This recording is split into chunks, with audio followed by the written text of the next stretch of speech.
Hello everyone, আসসালামু আলাইকুম। আজকে আমরা অ্যাডজাস্টিং এন্ট্রিজ পড়িয়েছি। আমরা অ্যাডজাস্টিং এন্ট্রিজগুলো কেন দেই এবং সেগুলোর কিছু এক্সাম্পল নিয়ে আজকে কথা বলবো। প্রথমেই জানতে হবে অ্যাডজাস্টিং জার্নাল এন্ট্রিগুলো কি। আমরা বলেছিলাম যে আমরা নর্মালি তো একটা প্রতিষ্ঠান শুরুতেই কি করে, কোন একটা ট্রানজাকশন হলে সেগুলোকে জার্নালে লিপিবদ্ধ করে ফেলে। ফার্স্ট স্টেপটাই হচ্ছে জার্নালে লিপিবদ্ধ করা। জার্নাল মানে হচ্ছে জাবেদা, যেটা হচ্ছে হিসাবের প্রথম বই আর কি। তো সেখান থেকে সেগুলোকে লেজারে নিয়ে যাওয়া হয়।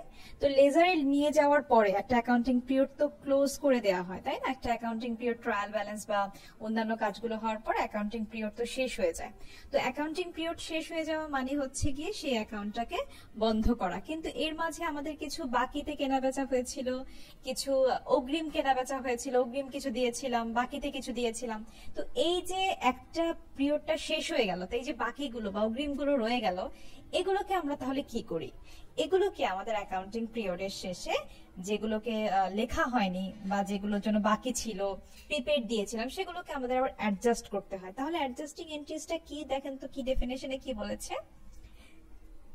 An adjusting entries or adjusting journal entry is an entry in a company's general ledger that occurs at the end of an accounting period. যেটা বলছিলাম যে একটা অ্যাকাউন্টিং এর পিরিয়ডের শেষে তৈরি করা হয়। নরমালি তো জার্নালগুলো আমরা 1 তারিখে, 2 তারিখে, 3 তারিখে এরকম করে প্রতিদিন দিন করি। আর অ্যাডজাস্টিং জার্নালগুলো হচ্ছে একদম শেষের দিনে, মানে জানুয়ারি হলে জানুয়ারির 31 তারিখে গিয়ে প্রিপেয়ার করব। To record any unrecognized income or expense for the period, যেগুলোকে এখনো রেকগনাইজ করা হয়নি, এই ধরনের কোনো ইনকাম অথবা এক্সপেন্স থেকে থাকলে সেগুলোকে আমরা কি করব? অ্যাডজাস্টিং জার্নাল এন্ট্রিজ এর মাধ্যমে প্রকাশ করে থাকি। তাহলে কেন করে থাকি, কেন এটার প্রয়োজন? কারণ একটা ট্রানজাকশন যখন স্টার্ট হয় একটা অ্যাকাউন্টিং পিরিয়ডে এবং শেষ হয় গিয়ে অন্য আরেকটা অ্যাকাউন্টিং পিরিয়ডে, যেমন আমি কি করলাম এই বছর বা এই মাসে, এটা তো নভেম্বর মাস, নভেম্বর মাসে আমি কি করলাম, আমি একদম ফেব্রুয়ারি পর্যন্ত আমার বাড়ি ভাড়া দিয়ে দিলাম।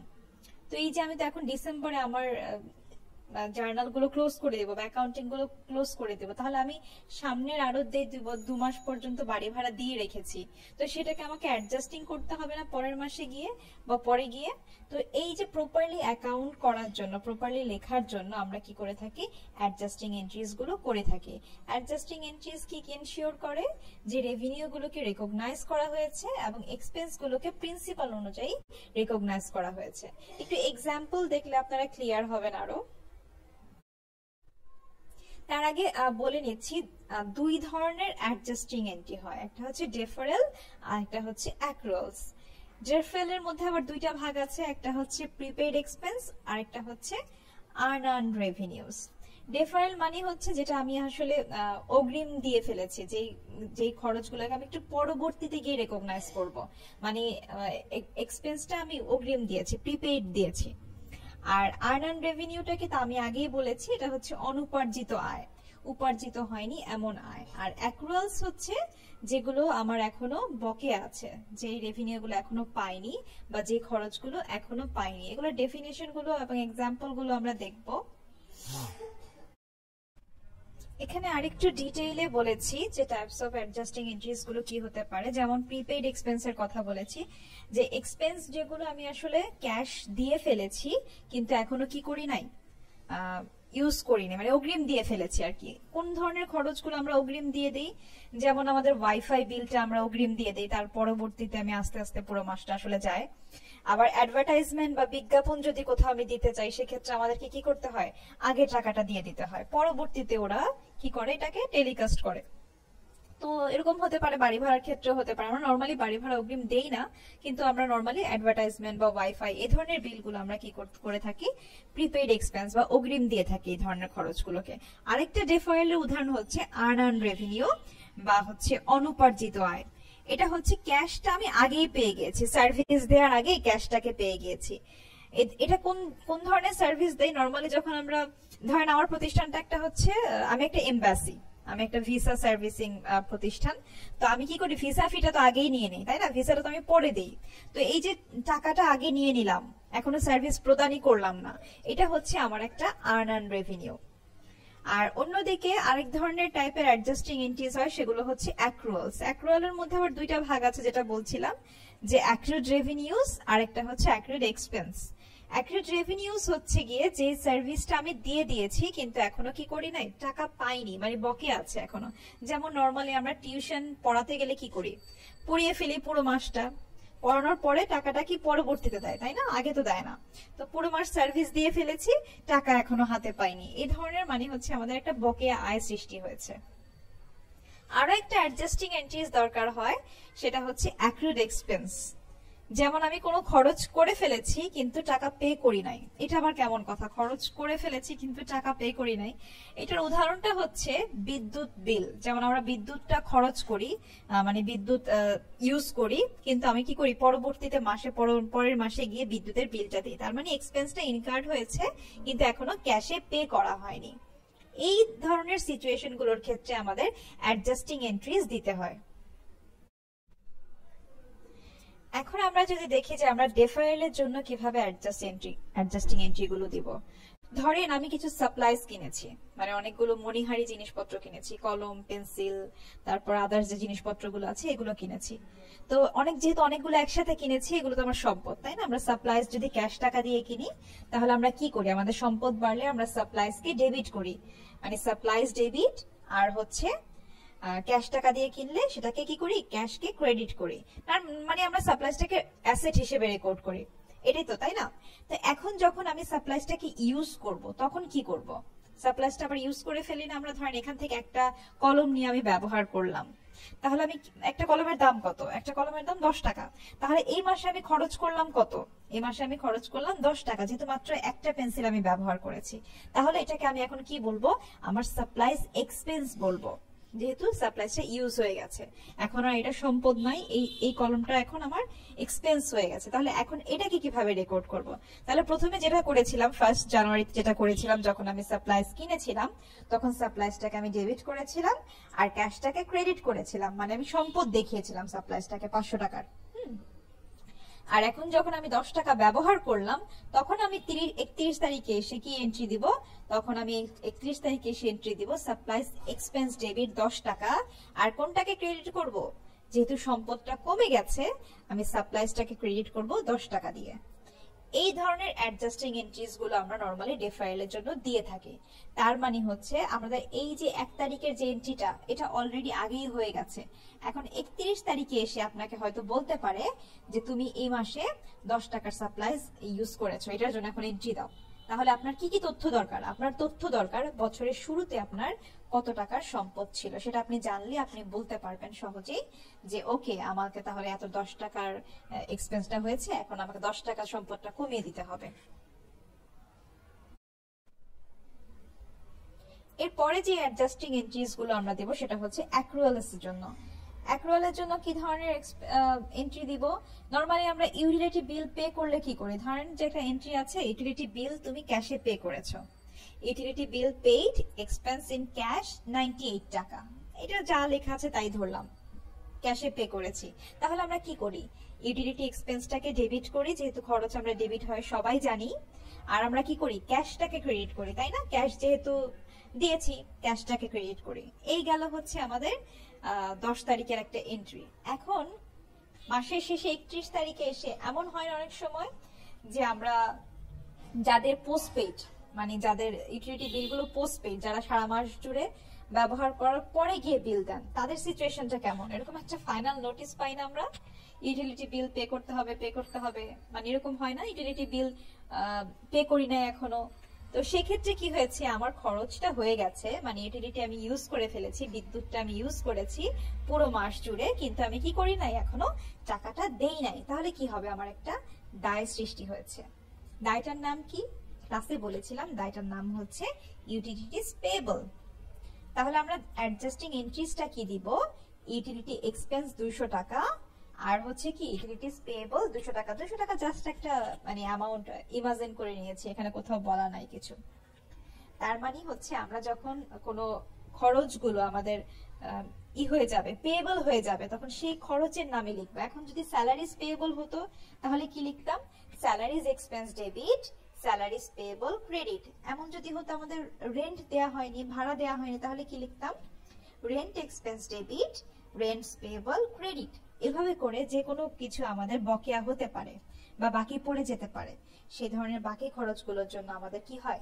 একটা দায় সৃষ্টি হয়। স্বাভাবিক, খরচটা তো আলটিমেটলি আমাকে দিতেই হবে কখনো না কখনো, সেই খরচের টাকাটা তো আমাকে দিতেই হবে।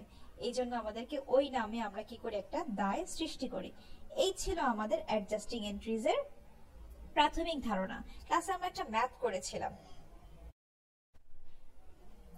ম্যাথটা ছিল ইভান ওয়াটস এর একটা ম্যাথ, যেখানে তার একজন ডাক্তার একটা ডেন্টাল ক্লিনিক ওপেন করেছিল on January 1, 2017। During the first month of operation the following transaction occurred. প্রথম মাসে এই ঘটনাগুলো ঘটেছে। ওয়াটস কি করেছে? 1 নম্বর ট্রানজাকশনটা বলেছে যে what's perform the service for patient totaling 2400। তার মানে হচ্ছে ওয়াটস পেশেন্টদেরকে সার্ভিস দিয়েছে 2400 টাকার, যেগুলো কিনা কি করি নাই? This service have not been recorded yet. তার মানে যখন সার্ভিস প্রোভাইড করেছিল কিন্তু আমি কি করি না, তখন আর রেকর্ড করি না, ভুলে গিয়েছিলাম। এটা একটা বাদ পড়ার ভুল। এখন 31 তারিখে এসে আমাকে বলেছে এগুলোর অ্যাডজাস্টিং দাও। তাহলে অ্যাডজাস্টিং দিতে গেলে আমাকে কি করতে হবে? যেটা রেকর্ড করি নাই, স্বাভাবিক সেটা রেকর্ড করতে হবে। এখন আমরা যখন সার্ভিস দেই তখন আমাদের জার্নাল এন্ট্রিটা কি দেই? আমরা সার্ভিস দিলে আমরা জার্নাল এন্ট্রিটা দেই হচ্ছে, মানে সার্ভিস দিলে তো আমরা ক্যাশ টাকা পাই, তাই না? কাউকে সার্ভিস দিলে ডাক্তার তো ক্যাশ টাকা পাবে, তো সার্ভিস দিলে আমরা ক্যাশ টাকা পাই। কিন্তু এখানে না ক্যাশ কথাটা উল্লেখ নাই। ক্যাশ যেহেতু উল্লেখ নাই, তাহলে আমাকে ধরে নিতে হবে এই সার্ভিসটা বাকিতে দেয়া হয়েছিল। ক্যাশ দিলে অবশ্যই ক্যাশের কথা উল্লেখ থাকতো, যেহেতু ক্যাশের কথা উল্লেখ নাই তাই আমি ধরে নিলাম সার্ভিসগুলো বাকিতে দিয়েছিল। আর ক্যাশে দিলে আসলে রেকর্ড করতে ভুলে যাওয়ার কথা না। তাহলে আমরা কি লিখবো? যেহেতু আমাদের একটা অ্যাকাউন্টস পে রিসিভেবল সৃষ্টি হয়েছে, এখানে একটা সম্পদ ক্রিয়েট হয়েছে, আমরা ভবিষ্যতে তাদের কাছ থেকে টাকাটা পাবো, তাহলে অ্যাকাউন্টস রিসিভেবল 2400 টাকা। আর যেই খাত থেকে পাবো মানে সার্ভিস রেভিনিউ থেকে, সেই সার্ভিস রেভিনিউটাকে কি করব? ক্রেডিট করব 2400 টাকা। এই হচ্ছে আমাদের প্রথম অ্যাডজাস্টিং এন্ট্রিজ। 2 নাম্বার অ্যাডজাস্টিং এন্ট্রিটা কি ছিল? Utility expense incurred but not paid prior to January 31, total 400 টাকা। তার মানে হচ্ছে ইউটিলিটি এক্সপেন্স আগের মতোই, একটু আগে বলছিলাম ইউটিলিটিস পুরো মাস জুড়ে আমি ব্যবহার করেছি, এই খরচ পুরো মাসের খরচ ছিল 400 টাকা, যেটা কিনা এখনো কি করি নাই? বিলটা পে করি নাই। তাহলে খরচ যেহেতু হয়ে গেছে, ইউটিলিটি এক্সপেন্স হিসেবে করব 400 টাকা ডেবিট, আর যেটা আমাকে দিতে হবে মানে দায়, ইউটিলিটিস পেয়েবল, দায়টাকে আমি কি করব? ক্রেডিট করব 400 টাকা। আচ্ছা, এরপরে 3 নাম্বার ট্রানজাকশনটা কি বলেছে? Purchase dental equipment on January 1। জানুয়ারির 1 তারিখে একটা ডেন্টাল ইকুইপমেন্ট কিনেছে, হয়তো বা কোনো একটা এক্সরে মেশিন টেশিন কিছু একটা কিনেছে। কত টাকায় কিনেছে? 80,000 টাকায় কিনেছে। Paying 20,000 in cash. Okay, cash দিয়েছে, ভালো কথা। Signing 60,000 3-year notes payable. বাকি 60,000 টাকার জন্য একটা নোট পেয়েবল সাইন করেছে, তার মানে বাকি 60,000 টাকা বাকি রেখেছে আর কি, পরে দিবে। তো এটা তো আমার এখন জানার দরকার নাই, এই ইনফরমেশনটা আমাকে কেন এখন এসে 31 তারিখে আবার বলছে? নিশ্চয়ই কোনো কারণ আছে বলেই বলছে, কারণ জানুয়ারির 1 তারিখে যখন এটা হয়েছিল তখন নিশ্চয়ই জার্নাল এন্ট্রি দেওয়া হয়েছিল। এখন যে কারণে আমাকে এই ইনফরমেশনটা দিচ্ছে তার কারণটা পরের লাইনে লেখা আছে। কারণটা হচ্ছে the equipment depreciate 500 per month. মানে হচ্ছে এই ইকুইপমেন্টটার প্রতি মাসে 500 টাকা করে আমরা অবচয় ধার্য করি, বা প্রতি মাসে 500 টাকা করে অবচয় হয় বা ডেপ্রিসিয়েট হয়। ডেপ্রিসিয়েশন মানে হচ্ছে ব্যবহার জড়িত কারণে যে ক্ষয়টা হয়, সেটা প্রতি মাসে মাসে 500 টাকা হয়।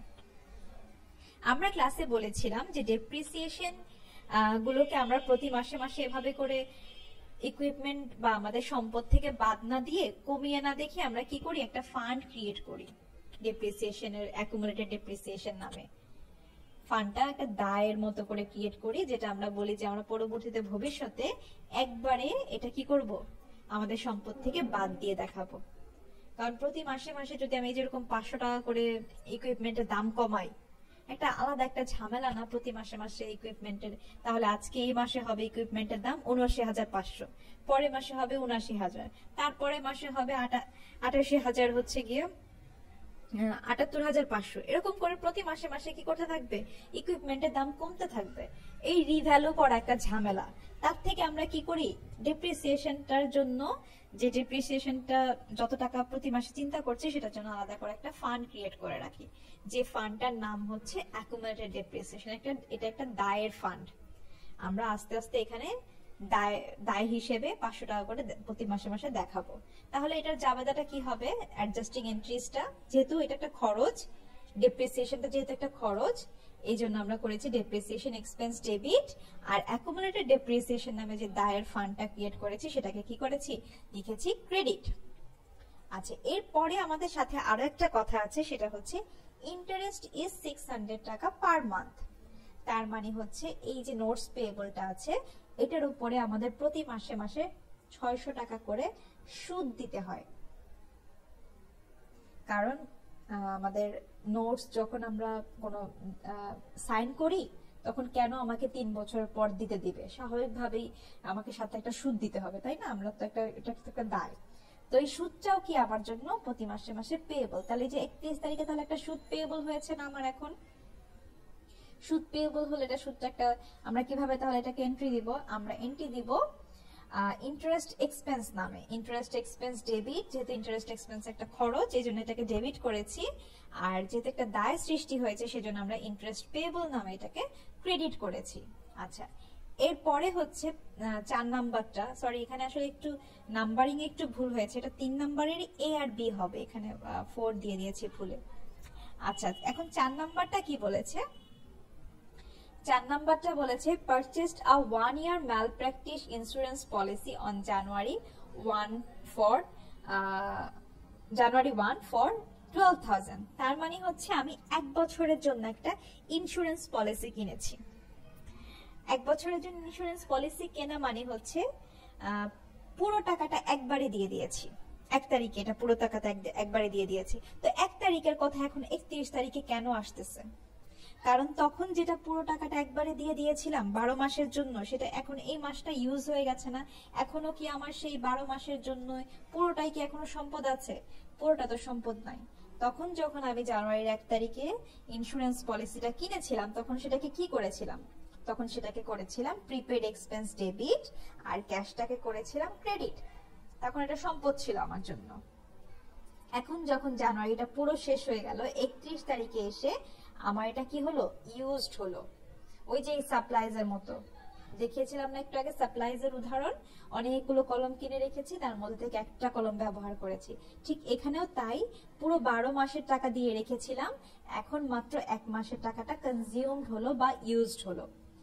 যেমন আমি 1 বছরের বাড়ি ভাড়া একবারে দিয়ে দিয়েছিলাম, এখন এই যে নভেম্বর গেল, আমার এই মাসটা আমার তো চলে গেল, তো এই মাসটা তো আমি থেকেছি বাড়িতে, এখন তার বলতে পারবো না যে আমার পুরো বছরের 1 বছরের জন্য দেয়া আছে, এখন বলবো 11 মাসের জন্য দেয়া আছে, তাই না?